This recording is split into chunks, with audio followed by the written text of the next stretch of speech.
Just like with everything else, just say no isn't enough, but I think you do have to say, it's okay to say no, and don't do it.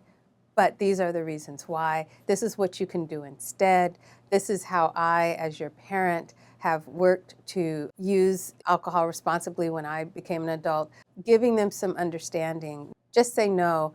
It's in the nature of an adolescent to challenge that. If it's something that seems forbidden, well, then that seems much more appealing. So not really to scare them with unnecessary and unrealistic consequences from drinking or using drugs, but to really bring them in a dialogue. Kids, even though their brains are developing, have the ability to make rational decisions at the same level as an adult could. The difference is when they're stressed, when something happens like a breakup or they're in a situation where everybody's pressuring them, that decision-making process shuts down a lot faster than an adult. But given a calm environment to really stop, talk, and go back and forth in a dialogue and help them think through some scenarios, role play, really see how they could make a different decision, they can do that. And they can do that at the same level as an adult. When a parent is nervous about having these kind of serious conversations, the best thing to do is go what I call outside in.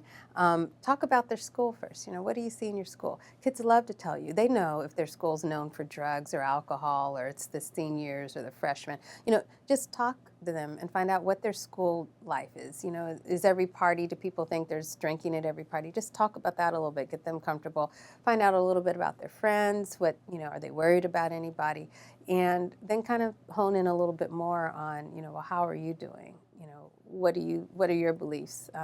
This is what our family believes, but I know sometimes in school it's hard. What's going on for you there? Trying to get them more into a conversation about it and make it real to them and where they're living right now. If they said, well, there are some things that are going on at some parties, or go to a park and people are drinking, and sometimes I don't really want to, but I don't know how to deal with it, then take them through a role play. It's really interesting. Kids don't have anything to go back on because they're young. So if you just even take them through a role play, well, so what if Sam says, have this drink? Let's go through a role play. I'm Sam, so what are you going to say? I don't know. Well, what about, could you say this? And, sometimes kids will say, well, that sounds like an old person. That's not how I would say it. Well, how would you say it?